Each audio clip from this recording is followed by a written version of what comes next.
Assalamualaikum warahmatullahi wabarakatuh. Di sini saya akan menjelaskan sedikit tentang akidah umat Islam pada saat Nabi Muhammad SAW masih ada dan ketika Nabi Muhammad SAW telah wafat. Jadi akidah umat Islam pada masa Nabi Muhammad SAW masih bersifat monopolitik. Jadi masih hanya ada satu ajaran tanpa anggapan dan perbedaan pemahaman, yaitu ajaran-ajaran yang lurus yang semua sumbernya itu diambil dari Nabi Muhammad SAW, apa yang disampaikan oleh beliau. Jadi segala bentuk perselisihan dan perbedaan pendapat dalam suatu persoalan di antara kalangan sahabat dan umat itu dapat diselesaikan, dapat diambil jalan keluar dan dapat ditemukan jawabannya apabila berkonsultasi dengan Nabi Muhammad SAW. Namun ketika Nabi Muhammad telah meninggal, telah wafat, muncul masalah-masalah baru di antara kalangan umat Islam, yaitu perselisihan tentang siapa orang yang lebih berhak dan lebih pantas untuk menggantikan posisi Nabi Muhammad SAW sebagai pemimpin umat Islam. Nah, akidah Islam pada masa Khulafaur Rasyidun.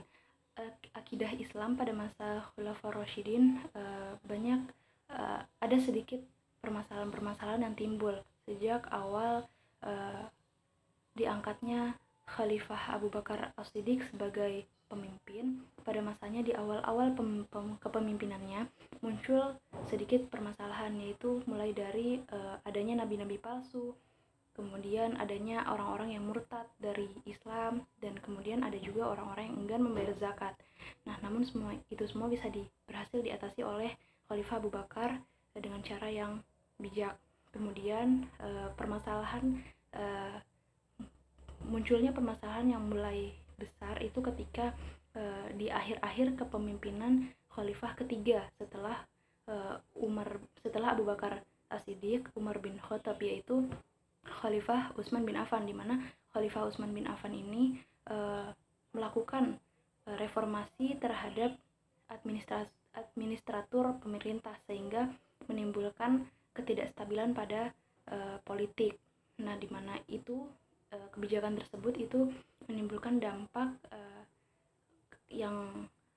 yang membuat politik tidak stabil. Nah, di situ mencapai puncaknya itu ketika Khalifah Utsman bin Affan terbunuh dan kemudian wafat. Dalam sejarah Islam dinamakan sebagai al-fitnah al-kubro, yaitu fitnah terbesar. Namun bukan berarti setelah tewasnya Khalifah Utsman bin Affan itu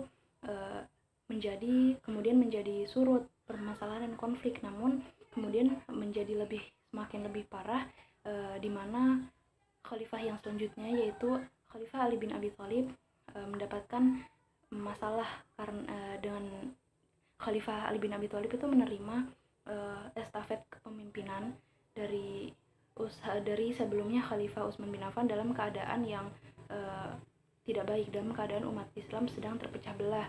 Dalam keadaan umat Islam yang sedang terpecah belah begitu, Khalifah Ali bin Abi Thalib menerima kepemimpinan. Nah, di situ ada yang setuju dan ada yang tidak setuju. Nah, sampai kemudian terjadi peperangan, mulai dari perang Siffin, perang antara pasukan Muawiyah dan Ali bin Abi Thalib, dan juga perang antara Sayyidatina Aisyah radhiyallahu anha dengan Ali bin Abi Thalib dalam perang Jamal. Namun perang Jamal berhasil diselesaikan oleh Ali dengan cara yang baik-baik. Dan kemudian perang Siffin itu juga hampir terselesaikan dengan baik. Namun ada sedikit permasalahan di dalam perundingan sehingga menimbulkan konflik, di mana akhirnya dalam perundingan antara Khalifah Ali bin Abi Thalib dengan Muawiyah itu terdapat perselisihan sehingga menimbulkan munculnya kelompok-kelompok, yaitu kelompok pendukung Ali bin Abi Thalib yang setia dengan Ali bin Abi Thalib, yaitu Syiah. Kemudian kelompok yang keluar dari Ali bin Abi Thalib yang dinamakan Khawarij, dan kelompok yang pendukung Muawiyah bin Abi Sufyan. Nah, kemudian pada zamannya pemerintah di bawah kekuasaan Bani Abbasiyah itu di situ muncul aliran Qadariyah dan aliran Qadariyah dan Jabariyah. Nah, kemudian pada akidah Islam pada zaman kepemimpinan Bani Abbasiyah itu muncul aliran Mu'tazilah, dan kemudian pada zaman setelah